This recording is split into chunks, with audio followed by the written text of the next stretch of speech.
personas que se unen a nosotros a través de las redes sociales. Hoy estamos teniendo el último estudio bíblico de este año, así que el próximo año ya iniciaremos con una nueva serie, con la gracia y la bendición del Señor.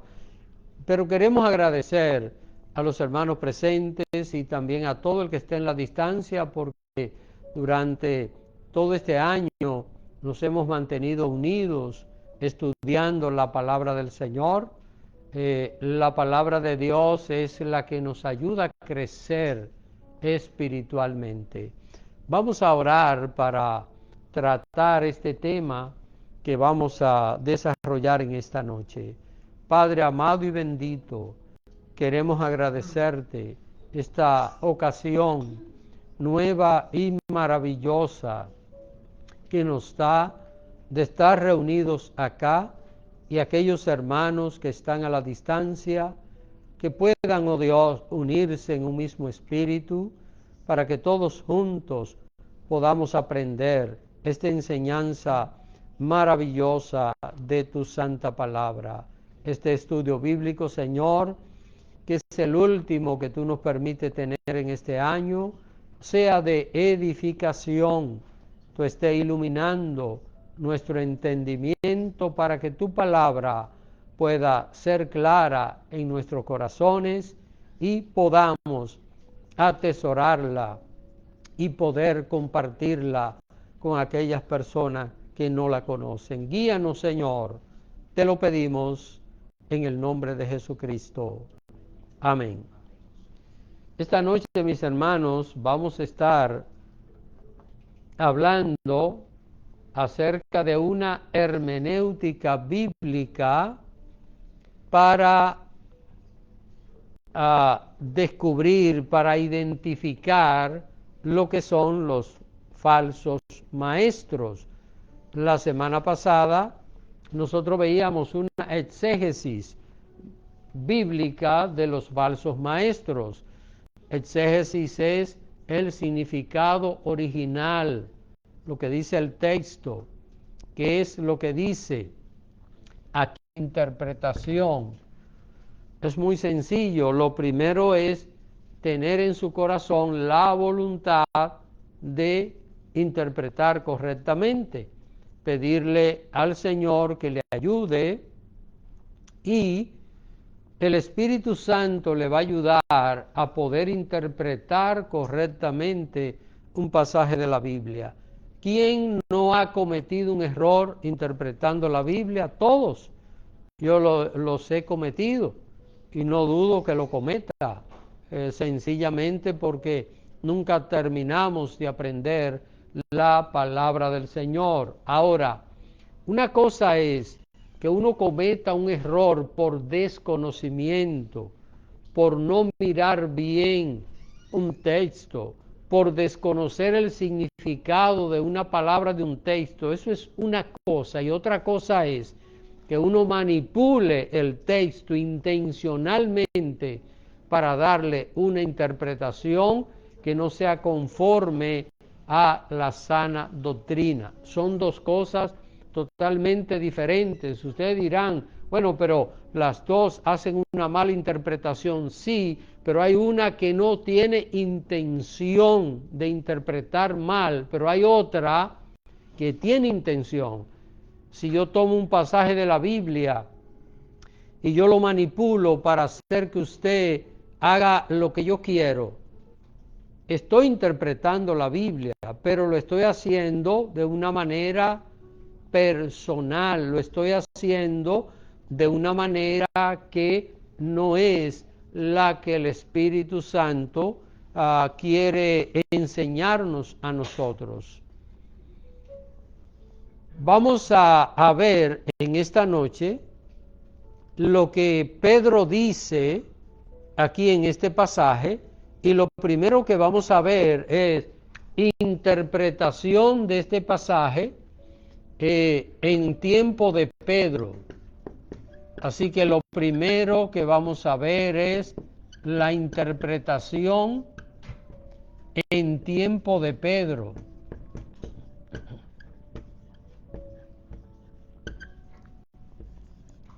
Pedro vivió aproximadamente como hasta el año 66, 68 de nuestra era. Así que para ese tiempo Pedro fue martirizado en Roma, y vamos a ver cuando él escribió esta carta, que por cierto es lo último que él escribe. No, después de esto pues no escribió, son 2 cartas, esta es la última, y Pedro pues ya estaba para partir de este mundo, como vimos la semana pasada. Así que es lo primero que nosotros vamos a ver. También vamos a ver en el tiempo futuro del primer cumplimiento. Así que la interpretación en el tiempo futuro del primer cumplimiento, y también la interpretación de nuestro tiempo. Ustedes saben que la palabra de Dios es pasado, presente y futuro. Lo que Dios ha dicho se va a cumplir siempre. Hay cosas que ya se cumplieron que no se vuelven a cumplir. Por ejemplo, no van a ser otra vez el Mesías, ¿verdad? Eso se cumplió. Así que no va a suceder otra vez que hayan 12 apóstoles en la tierra, ¿verdad que no? Eso ya se cumplió fielmente. No va a aparecer a alguien que diga: Dios me reveló un libro y vamos a ponerlo a la Biblia, porque esta es otra revelación de Dios. Ya se cerró. Todo esto ya se cumplió. Estas cosas no vuelven a pasar, pero hay otras, como son estas enseñanzas, que sí van a estar aconteciendo. Cuando estamos hablando de esta cita principal, debemos entender, y lo voy a poner acá en rojo, que este pasaje de Segunda de Pedro, capítulo 2, el capítulo completo habla, pero la cita que tenemos en esta noche, Segunda de Pedro, capítulo 2, verso 1 hasta el 3 y 12 al 19, habla de apostasía. Así que cuando estamos hablando acerca de falsos maestros, estamos hablando de apostasía. Esto es lo que aparece acá reflejado en esta enseñanza. Apostasía. ¿Qué es apostasía? Es rebelión contra la palabra, pero dentro de la iglesia. La apostasía se produce dentro de la iglesia. La apostasía es de lo mismo que Jesús señalaba cuando hablaba del trigo y la cizaña, donde crecen en el mismo campo. Y el trigo y la cizaña son tan parecidos que es imposible poder arrancar uno y no arrancar el otro. Así que solo son identificables cuando echan fruto. El trigo, las ramitas de trigo, las espigas, comienzan a doblarse. ¿Por qué? Porque están dando fruto y pesan. La cizaña se mantiene sin doblarse casi, y el fruto es un fruto venenoso, es decir, es tóxico, produce, pero es tóxico, es dañino, le puede hacer daño al ser humano y a los animales si lo consumen. Eso es la cizaña, pero es tan parecida al trigo que parece difícil poder diferenciarla una de la otra, a no ser por el caso de el fruto. Ahora, vamos a ver Este pasaje interpretado en el tiempo de Pedro. Pedro estaba haciendo una advertencia y es importante que nosotros entendamos que siempre ha habido peligro de apostasía. ¿A partir de cuándo empezó la apostasía? A partir del momento en que la iglesia fue fundada el día de Pentecostés. Me refiero a la iglesia, porque siempre ha habido apostasía en el pueblo de Dios. Por ejemplo, entre los apóstoles había un apóstata. ¿Quién era? Vamos a ver, ¿quién era? Judas. Judas era un apóstata entre los apóstoles, que parece la palabra, ¿verdad? Apóstata y apóstoles, pero no tiene nada que ver. Así que siempre ha habido, pero en aquel tiempo, la iglesia, en los tiempos de Pedro, se mantenía en una pureza casi total. Y vamos a ver por qué yo diría esto. ¿Por qué en aquellos tiempos de Pedro la iglesia se mantenía en una pureza casi total? No es que la iglesia no puede vivir en pureza, entiendo que sí, cualquier cristiano que se consagre a Dios va a vivir en pureza, pero en aquel tiempo estamos hablando del siglo I, en este caso, siglo I,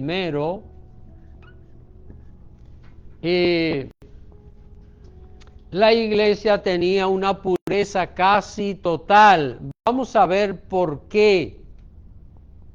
¿Por qué sería? ¿Qué piensan, hermanos? El Espíritu Santo fue derramado, vivían en un avivamiento. Sí, todo eso está muy bien, pero había una razón contundente por la cual no había tanta apostasía en la iglesia. Había, pero no tanta. Vamos a ver por qué. ¿Sabe por qué?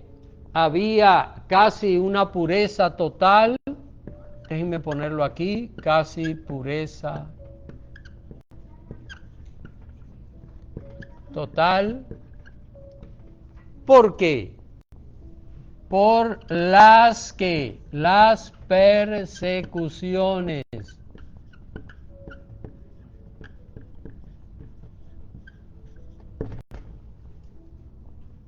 ¿Sí o no? Vamos a ver, ¿sí o no? ¿Qué piensan, hermanos? Vamos a ver la primera cita bíblica acerca de esto. Ahí mismo, Primera de Pedro, capítulo 4. Vamos a ver, alguien que se lo lea, Primera de Pedro, capítulo 4. Es un pasaje un poquito extenso. Bueno, ayúdeme a leer desde el verso 12 al 16. Vamos a ver lo que dice. Amén. Amados, no os sorprendáis del fuego de la prueba que os ha sobrevenido, como si alguna cosa extraña os aconteciese, sino gozaos por cuanto sois participantes de los padecimientos de Cristo, para que también en la revelación de su gloria os gocéis con gran alegría. Si sois vituperados por el nombre de Cristo, sois bienaventurados, porque el glorioso Espíritu de Dios reposa sobre vosotros. Ciertamente, de parte de ellos, Él es blasfemado, pero por vosotros es glorificado. Así que ninguno de vosotros padezca como homicida o ladrón o malhechor o por entremeterse en lo ajeno. Pero si alguno padece por cristiano, no se avergüence, sino glorifique a Dios por ello. Vamos a ver, y ahí sigue diciendo que si el juicio comienza por la casa de Dios, que será del impío y del pecador. Vamos a ver, hermanos, miren, ¿quiénes perseguían a los cristianos? ¿Quiénes perseguían a los cristianos? ¿Quiénes? Ustedes saben leer, hermanos. A los judíos. ¿Recuerdan que quién persiguió la iglesia? Pablo persiguió la iglesia. Y en Jerusalén perseguían a los cristianos por todas partes. Después Pablo es cristiano. ¿Y qué pasa con él? Lo persiguen también. Entonces, la iglesia era perseguida por los judíos, pero también era perseguida por los romanos. ¿Por qué? Después que la iglesia se expandió por el Imperio Romano, entonces el Imperio Romano comenzó a perseguir a la iglesia. Y vamos a ver, ¿usted cree que una persona falsa va a poner en juego su vida o ir a la cárcel por decir que era cristiano? ¿Qué le parece? ¿Verdad que no? Una persona que no fuera un verdadero cristiano sabía que ser cristiano lo podía llevar a la cárcel. Mire lo que dice aquí el apóstol Pablo. Dice que ningún cristiano padezca ni como homicida, ni como ladrón, ni por entremeterse en lo ajeno, ni como malhechor, pero sí padece por la causa de Cristo. ¿Por qué? Porque eran perseguidos. Estuvo Pedro preso, estuvo en la cárcel varias veces, y así sucesivamente nosotros podemos ver que los cristianos eran perseguidos. Hermanos, los primeros casi 3 siglos, no completos, pero los primeros casi 3 siglos, los cristianos sufrieron muchas persecuciones. Usted sabe lo que hacían en el Coliseo romano con los cristianos. ¿Usted ha oído hablar de esto? ¿Ha leído? A veces lo tiraban a los leones en un espectáculo para ver cómo los leones devoraban a los cristianos. Y también lo quemaban vivo, lo amarraban a un poste y le untaban ciertas breas, ciertas cosas, y los prendían vivo. Y yo le pregunto a usted, ¿hay que ser un verdadero cristiano para aguantar esto? ¿O no? Entonces la iglesia tenía una pureza casi total. Antes perseguían a los cristianos para que no se congregaran, y hoy hay que perseguirlos para que se congreguen. ¿Qué les parece, hermano? ¿Cómo cambian las cosas? Pero bueno, como quiera, la persecución está. La persecución se mantiene. ¿Ven por qué estoy diciendo que en el siglo I, en los tiempos de Pedro, la pureza de la iglesia era casi total debido a esta situación? Vamos a ver otra cita acerca de esto, Primera Tesalonicenses, capítulo 1.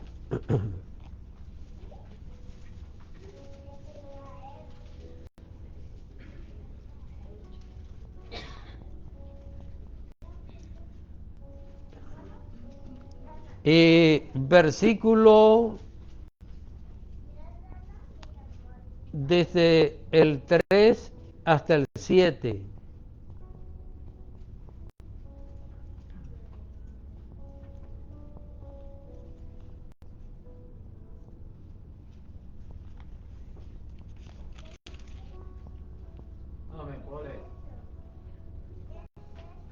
No, perdón, es segunda, sí. Estaba viendo que la cita, segunda Tesalonicenses, ahora sí, capítulo 1, versículo 3 hasta el 7. Adelante, hermano Delio. Ok, debemos Debemos siempre dar gracias a Dios por vosotros, hermanos, como es digno, por cuanto vuestra fe va creciendo y el amor de todos y cada uno de vosotros abunda para con los demás, tanto que nosotros mismos nos gloriamos de vosotros en las iglesias de Dios por vuestra paciencia y fe en todas vuestras persecuciones y tribulaciones que soportáis. Esto es demostración del justo juicio de Dios, para que seáis tenidos por dignos del reino de Dios, por el cual asimismo padecéis. Porque es justo delante de Dios pagar con tribulación a los que atribulan. Y a vosotros que sois atribulados, daros reposo con nosotros, cuando se manifieste el Señor Jesús desde el cielo con los ángeles de su poder. ¿Qué está diciendo aquí el apóstol Pablo? Está hablando de que los hermanos sufrían ¿qué? Persecuciones. Entonces, repito, no es que no habían falsos creyentes, pero eran muy pocos. Eran muy pocos, debido a que ser cristiano representaba ser perseguido, ir a la cárcel o perder la vida. Así que era muy difícil que un apóstata se interesara mucho por estar metido en el seno de la iglesia. Pero siempre los ha habido, sí. Sin embargo, en este tiempo, pues, la proporción era menor. Ahora, vamos a ver la interpretación en el tiempo futuro del primer cumplimiento. Así que lo segundo es la interpretación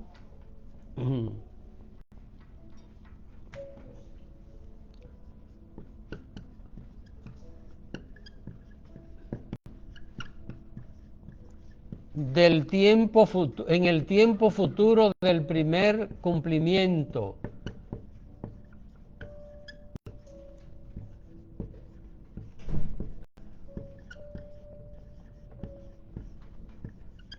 ¿Qué es lo que es el primer cumplimiento? Es que esta palabra se iba a cumplir fielmente y que en los tiempos de Pedro no había tanta apostasía. Sin embargo, un poquito más adelante sí se iba a producir, sí aquello iba a crecer enormemente.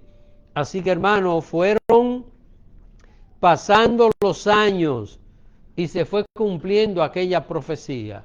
¿Cuál profecía? Vamos a ver lo que dice Segunda de Pedro, capítulo 2, verso 1. Segunda de Pedro, capítulo 2, verso 1. Alguien que lea esta cita.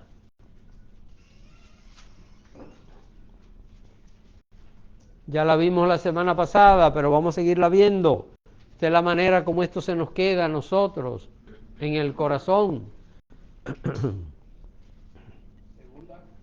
De Pedro, capítulo 2, verso 1. Amén. Pero hubo también falsos profetas entre el pueblo, como habrá entre vosotros falsos maestros que introducirán encubiertamente herejías destructoras y aún negarán al Señor que los rescató, atrayendo sobre sí mismo destrucción repentina. ¿Qué dice la palabra de Dios? Que hubo en el antiguo pacto, ¿qué hubo? Falsos profetas. Y que ahora habría ¿qué? Falsos maestros. Noten, aunque hay por ahí gente que dice que es profeta. Incluso estaba mirando que a una persona lo ordenaron como profeta. ¿Qué les parece? Estaba mirando que alguien tenía un certificado de ordenación como profeta. Yo no sé quién puede en una escuela ordenar a alguien como profeta, porque los profetas, cuando los hubo, Era Dios mismo que los seleccionaba. Nadie quería ser profeta, nadie iba a estudiar para ser profeta, ¿eh? ¿Por qué? ¿Por qué? Porque ser profeta era como decirle a una persona: señores, comiencen a darme palo, denme golpe, hagan lo que ustedes quieran, maltrátenme, porque ¿cómo eran tratados los profetas?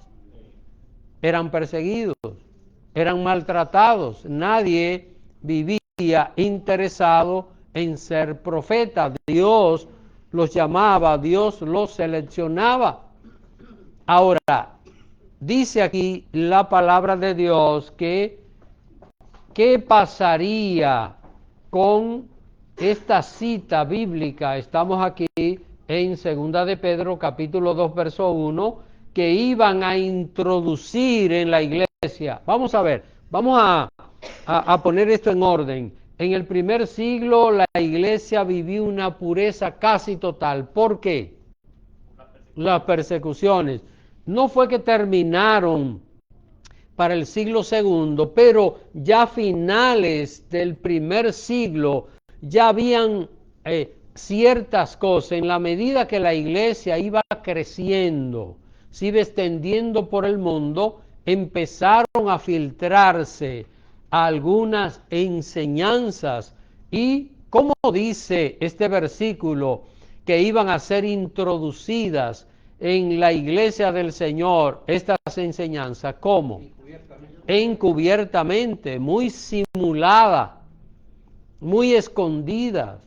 Estas enseñanzas serían introducidas en la iglesia del Señor. ¿Y qué pasó, hermanos?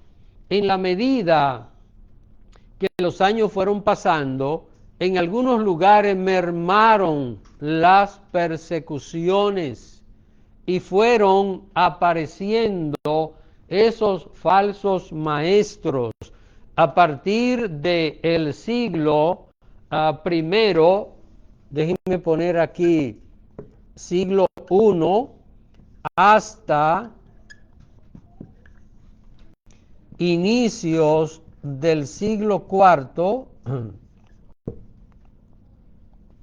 déjenme ponerlo aquí,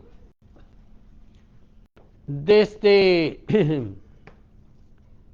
el final del siglo I hasta inicio del siglo IV empezaron a aparecer una serie de maestros, una serie de personas que introdujeron poco a poco enseñanzas que no eran buenas.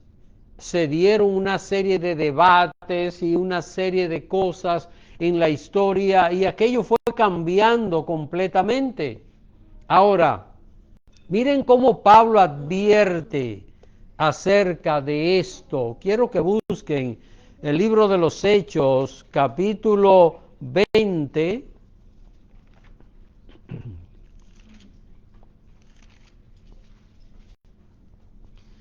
Libro de los Hechos, capítulo 20.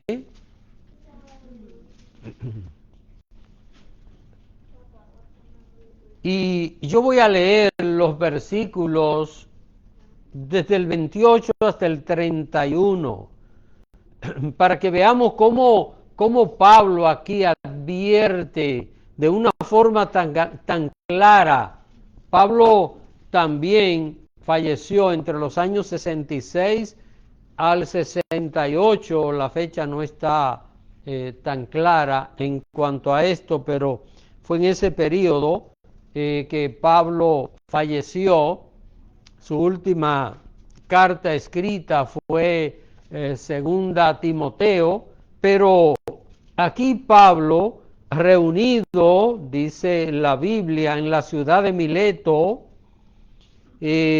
reunido allí con los ancianos de la iglesia de Éfeso, le dice de la siguiente manera, Hechos 20:28, por tanto, mirad por vosotros, es decir, cuídense ustedes y por todo que el rebaño que el Espíritu Santo os ha puesto por obispos.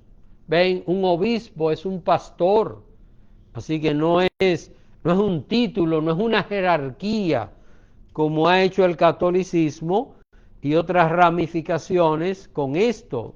Dice, para apacentar la iglesia del Señor, la cual Él ganó por su propia sangre. Es decir, la iglesia es de ¿quién? Del pastor. No, la iglesia es de Cristo. Fue Cristo quien derramó su sangre por la iglesia. Ahora, miren el verso 29. Pablo aquí estaba asegurando algo que el Espíritu Santo se lo estaba revelando. No era solo la sabiduría de Pablo. Dice, porque yo sé que después de mi partida, es decir, después que muera, Pablo está hablando, entrarán en medio de vosotros, ¿qué cosa? Lobos rapaces, que no perdonarán al rebaño. Pero vamos a ver, ¿cómo entra un lobo dentro de un rebaño? Tiene que ser vestido de oveja, y está hablando aquí un sentido simbólico, porque ustedes saben que los lobos no se pueden confundir con las ovejas, ¿verdad? Porque son muy diferentes. Y si una oveja mira un lobo, lo va a identificar inmediatamente, no se va a quedar ahí. El lobo va a querer reaccionar. Pero aquí está hablando de lobos que se van a querer infiltrar en el rebaño de las ovejas del Señor. Dice que no lo van a perdonar. ¿Qué hace un lobo si se mete en un rebaño? ¿Qué hace? Va a matar las ovejas, la va a perseguir, le va a hacer daño. Dice aquí, está hablando de personas que se van a meter, es decir, van a llegar de afuera y se van a meter en la iglesia para hacerle daño. Es aquí la primera advertencia, pero estos lobos vienen de afuera, pero dice el verso 30, y de vosotros mismos sé que, ¿qué es esto? Apostasía. Ven, apostasía. Y de vosotros mismos se levantarán hombres que hablen cosas perversas para arrastrar tras sí a los discípulos. Noten el peligro. De afuera vienen lobos rapaces y de dentro se levantan apóstatas. Personas que hablen cosas perversas, cosas que pervierten la fe, la sana doctrina. Así que, hermanos, esto que Pedro dice en su segunda carta, capítulo 2, y lo que Pablo está señalando aquí, empezó a cumplirse desde finales del siglo I hasta inicio del siglo IV. No fue que allí terminó aquello, todo esto ha seguido, pero empezaron a aparecer enseñanzas que fueron sustituyendo los escritos de la Biblia. La palabra de Dios empezó a ser puesta a un lado y empezaron a celebrarse concilios, reuniones de obispos, convocatoria de diferentes grupos en diferentes lugares, y aquello fue cambiando lo que era la pureza del Evangelio que se había vivido en el tiempo donde la iglesia estaba siendo perseguida. Es verdad que en algunos lugares todavía había alguna persecución, pero ya no era tanta persecución en los diferentes lugares. ¿Por qué la iglesia dejó de ser perseguida? Porque la iglesia empezó a parecerse al mundo. ¿Por qué el cristiano es criticado y es rechazado? ¿Por qué? ¿Cuál es la razón por la cual el mundo a nosotros nos critica y nos rechaza? Porque somos diferentes, hermanos. somos diferentes. El mundo no soporta que el cristiano sea diferente. Al ser diferente lo rechaza. Pero cuando el cristiano es igual que el mundano, andan abrazados,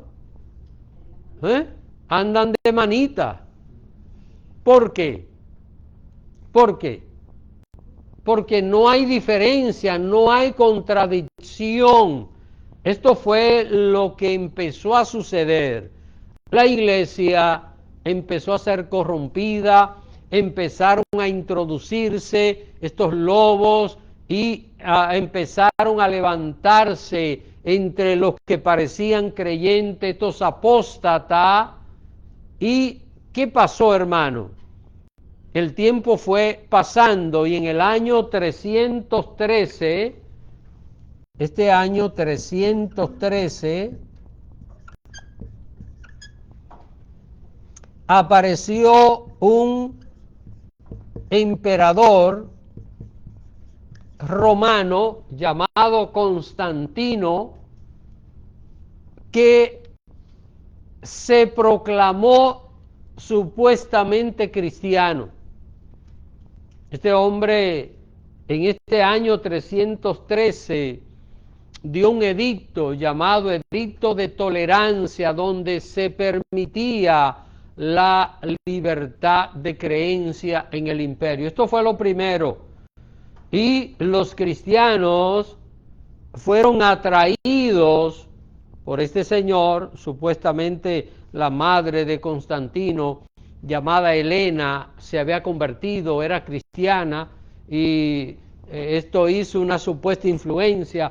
Constantino dice que él ganó el poder en Roma viendo una cruz, una visión de una cruz. Todo aquello se tejió y en este año 313 este señor da el edicto de tolerancia y se proclama la libertad religiosa en todo el imperio romano. Es decir, todo el que quisiera practicar una religión la podía practicar libremente y no iba a ser perseguido. Pero ¿qué pasa? En el año 325 se da un concilio que se conoce en la historia como el Concilio de Nicea, porque fue en esa ciudad, una ciudad llamada Nicea. Entonces, ¿quién convocó y reunió a todos los obispos? Fue Constantino. Él era que estaba presidiendo aquello. Constantino no era un cristiano, ni siquiera se había bautizado, no era cristiano, era un pagano, adorador del sol, y estaba convocando a los obispos cristianos, pero los obispos cristianos se sentían muy bien, porque ahora tenían el poder, ahora tenían riquezas, ahora el poder del imperio romano estaba en sus manos, ahora se podían construir grandes catedrales en el mundo, ahora nadie perseguía a un cristiano. Así que aquello pareció fabuloso. Pareció fabuloso. ¿Y qué era lo que se estaba dando? Lo que el apóstol Pedro había advertido y lo que el apóstol Pablo había advertido. ¿Saben lo que dio inicio con esto? Específicamente en el año 325 de nuestra era. Ese fue el inicio de una institución que no tenemos para qué criticarlo, pero que está muy claro en el mundo, que se llama ICAR, es decir, Iglesia Católica Apostólica y Romana, con su sede en Roma. Roma, donde estaba el emperador Constantino, así que se fue el inicio de esto que nosotros hoy conocemos. ¿Y qué ha pasado?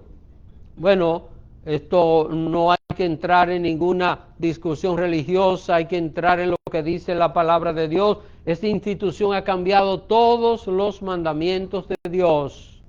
Todo lo que Dios ha dicho en la palabra lo ha cambiado, lo ha alterado. ¿Por qué? ¿Por qué? Porque es parte de esa gran apostasía, esa gran rebelión contra lo que dice la palabra del Señor. Y quiero que veamos ahora segunda de Pedro, capítulo 2, versículos 2 y 3. Vamos a ver, vamos a leer otra vez esta cita. Quiero que lo que acabo de decir, usted lo mire acá, si aparece aquí en estos versículos. Vamos a ver. Segunda de Pedro, capítulo 2, versículos 2 y 3.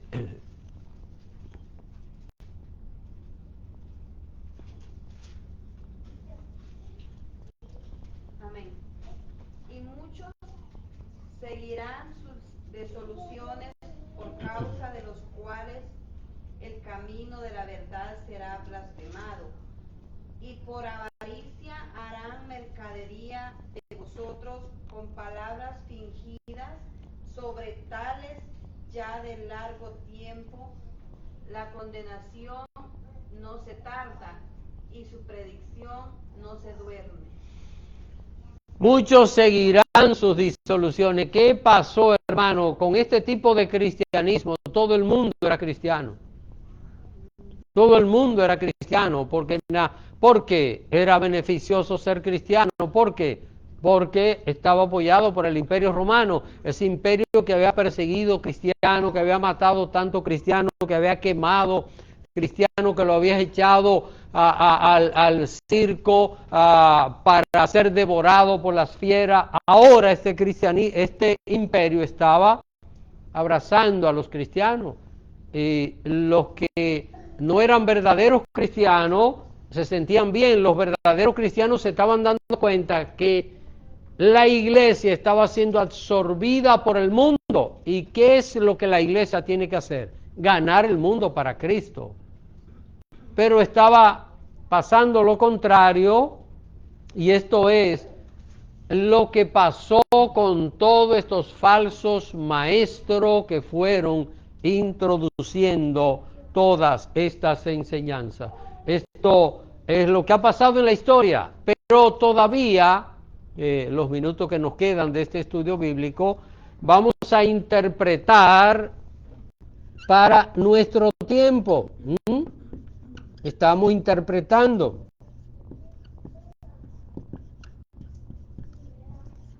Interpretación en nuestro tiempo.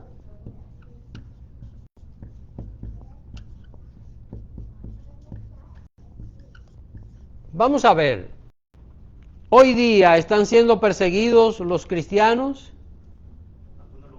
Sí y no. Hay muchos lugares donde los cristianos son perseguidos, y donde mueren hermanos nuestros, y donde hay hermanos nuestros que están en la cárcel por ser cristianos, solo por tener una Biblia. Hay gente que va a la cárcel en un país como Corea del Norte y lo pueden condenar a muerte si lo encuentran predicando en público. En Corea del Norte y en otras partes del mundo, en China, destruyen templos. Llegan con maquinarias y empiezan a destruir los templos cristianos. Ahora, en esta parte del mundo, ¿qué tenemos? No hay persecuciones. Por lo pronto, aquí en Estados Unidos y en algunos lugares en América Latina, hubo un tiempo donde los cristianos fieles eran perseguidos por esta institución, por la Iglesia Católica. Esto hay que decirlo con claridad. Esta institución se encargó de perseguir y de quemar a todo el que no creía como ellos, a todo el que no se sujetaba a esta enseñanza de apostasía, pues lo mataban, lo mandaban a matar. Querían convertir a los indígenas a la fuerza en cristianos.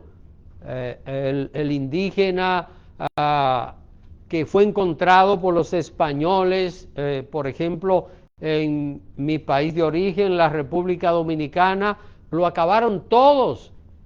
Y hubo un indígena llamado Atuey que salió huyendo de República Dominicana en esos tiempos se llamaba La Española, y se fue a Cuba.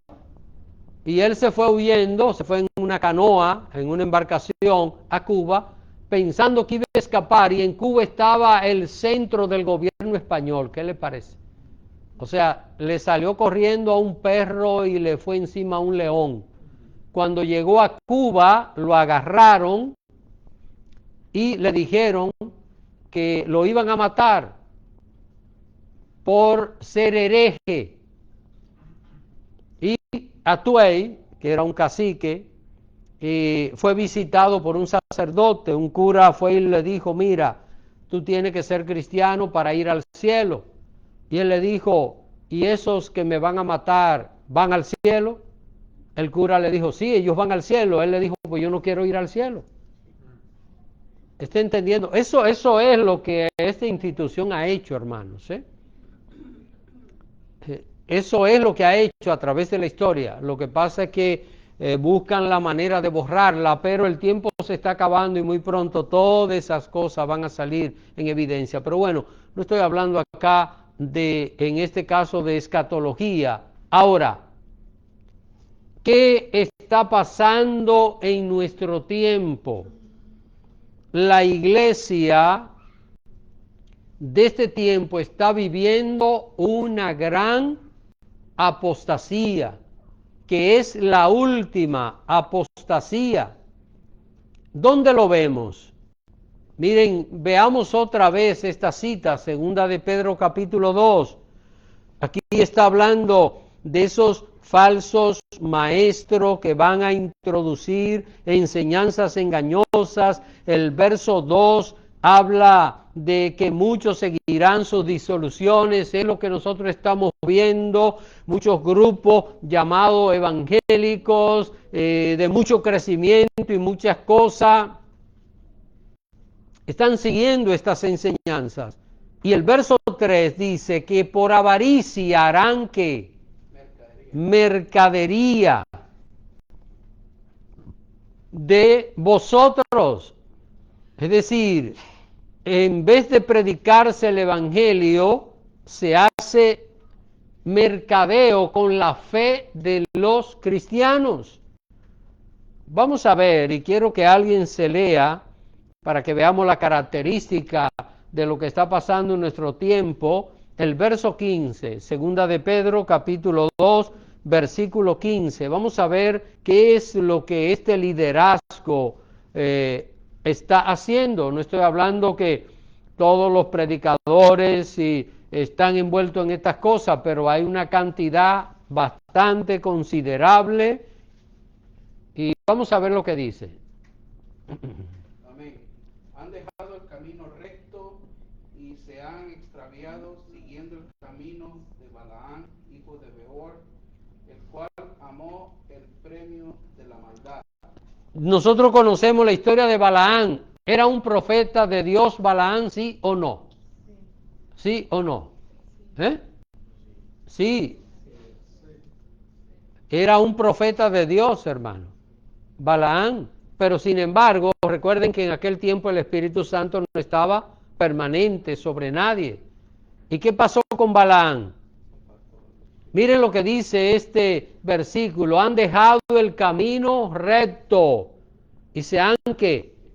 Extraviado de la verdad, siguiendo, dice aquí, el camino de Balaán, hijo de Beor, el cual amó ¿qué? El premio de la maldad. Es decir, que detrás de lo que está pasando hoy hay dos cosas. Miren, hay dos cosas que es lo que está caracterizando el movimiento de apostasía. Fama y dinero. La fama, el poder de influencia sobre las personas, el dominio sobre las personas y el aspecto dinero. ¿Qué fue lo que tentó a Balaán? ¿Qué tentó a Balaán? ¿Ustedes recuerdan? El dinero. le ofreció el rey Balac riquezas. ¿Para qué? Para que maldijera el pueblo de Israel. Y aquello le llenó los ojos. Es lo que hoy está pasando, hermanos. Entonces, se están envolviendo muchas cosas. Hoy día se vende la unción. Yo recuerdo que una vez nosotros estuvimos en un famoso congreso de adoración. Yo fui porque recuerdo que el grupo de música de la iglesia estaba participando. Yo dije, bueno, hay que apoyarlo. Y yo fui, hermanos, y yo quería salirme del lugar. Recuerdo que en un momento salí, me paré de la silla donde estaba sentado para caminar un poquito y ver lo que había, y alguien me estaba ofreciendo ropa ungida. Ropa ungida, ¿qué les parece? Aceite ungido, tal cosa ungida. Se está vendiendo la unción. ¿Cómo es posible que una gente pague para comprar un producto y que ese producto tiene una unción de Dios? Cuando la unción de Dios no se consigue con dinero, así le dijo Pedro. ¿A quién? A Simón el mago, que quiso comprar el Espíritu Santo, el poder de Dios. Se venden hoy día los milagros de una ofrenda y el enfermo se va a sanar. Traiga en la mano derecha la ofrenda y en la izquierda la petición, o cámbiala de mano si quiere. Y se va a sanar el enfermo. Pacte con Dios y va a cancelar la hipoteca. Traiga un título. Usted no tiene dinero, pero usted tiene algún valor. Traiga algo, una prenda suya que tenga guardada. Tráigala. Siembre. Y usted verá cómo Dios le va a bendecir. Y todo es material, todo es material. No hay nada espiritual, no hay nada que tenga que ver con la parte espiritual. Así que se están vendiendo todas estas cosas. Ahora, yo quiero, yo mismo voy a leer 2 citas bíblicas para que ustedes vean qué es lo que está pasando en este tiempo. Quiero que busquen 2 Timoteo,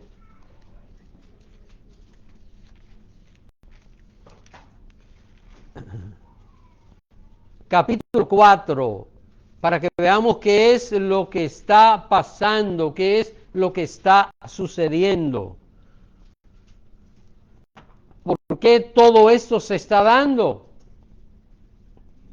2 Timoteo capítulo 4 dice en el verso 1 en adelante: te encarezco delante de Dios y del Señor Jesucristo, que juzgará a los vivos y a los muertos en su manifestación y en su reino, que prediques que la palabra, no otra cosa, que instes a tiempo y fuera de tiempo, redarguye, reprende, exhorta con toda paciencia y doctrina. ¿Doctrina de qué? Bíblica, no de hombre. Dice, porque vendrá tiempo cuando no sufrirán la sana doctrina. Hermanos, es que predicar sana doctrina causa sufrimiento. No es fácil. Cuando usted tiene que predicar la verdad contra el pecado, usted le mira la cara a la gente que no está contenta, no está feliz. Pero bueno, mire para otra parte y siga predicando la palabra. Dice, porque vendrá tiempo, estoy repitiendo el verso 3, cuando no sufrirán la sana doctrina, sino que teniendo comezón de oír, pero no la palabra, se amontonarán, ¿qué cosa? Maestro conforme a sus propias concupiscencias. Es decir, se amontonarán. ¿Qué es esto? ¿Qué es lo que es un montón? Es mucho. Un montón no es poco. Dice, se amontonarán maestro conforme a los deseos desordenados de quienes, de los que tienen comezón de oír, que quieren oír una cosa. Dice, y verso 4, y apartarán de la verdad el oído y se volverán a las fábulas. Eso es lo que está pasando en la actualidad. Eso es lo que está trayendo el famoso evangelio de la prosperidad, la famosa superfe y todas estas cosas que hoy día se están enseñando, que le gusta a mucha gente, pero que no se da cuenta que lo están llevando por un camino totalmente erróneo. Ahora, y es la última cita que vamos a leer para concluir, la Biblia advierte que una gran apostasía se tiene que producir antes de la venida del Señor. Y busquen una paginita a la izquierda antes, 2 Tesalonicenses. Vaya a su Biblia una paginita a la izquierda, 2 Tesalonicenses, capítulo 2. Yo los voy a leer también para que veamos que tiene que producirse una gran apostasía antes de la venida del Señor. Capítulo 2, 2 Tesalonicenses, versículos desde el 1 hasta el 3 dice: pero con respecto a la venida de nuestro Señor Jesucristo y nuestra reunión con Él, ¿cuándo es que nos vamos a reunir con el Señor? En el arrebatamiento de la iglesia, no es en otra ocasión. Dice: os rogamos, hermanos, que no os dejéis mover fácilmente de vuestro modo de pensar, ni os conturbéis ni por espíritu, ni por palabra, ni por carta, como si fuera nuestra, en el sentido de que el día del Señor está cerca. Este día del Señor aquí está hablando de su venida, no está hablando de castigo. Dice: nadie os engañe en ninguna manera, porque no vendrá Cristo sin que antes venga ¿qué? La apostasía. Y se manifieste el hombre de pecado, el hijo de perdición. Primero viene una gran apostasía y luego viene Cristo. Esto es lo que dice la palabra del Señor. Así que, hermanos, lo que está pasando hoy día es el cumplimiento de lo que la palabra de Dios nos advierte. ¿Y qué es lo que hemos estado estudiando hoy? La interpretación bíblica de los falsos maestros. ¿En cuántos tiempos? En 3 tiempos. Los tiempos de Pedro, el tiempo futuro del primer cumplimiento y lo que tiene que ver con el tiempo nuestro, el tiempo actual. No sé si tienen alguna pregunta. ¿Preguntas? No hay preguntas, entonces vamos a orar para dar gracias a Dios por este estudio bíblico. Padre bendito y amado, te agradecemos este tiempo maravilloso que nos ha permitido tener. Gracias, Padre, por estas enseñanzas. Gracias, Señor, porque tu palabra se cumple fielmente y nosotros podemos ver lo que está pasando hoy y poder leer en la historia las cosas que han transcurrido, y tu palabra se ha cumplido fielmente. Ayúdanos, Padre, para que nosotros, entendiendo esto,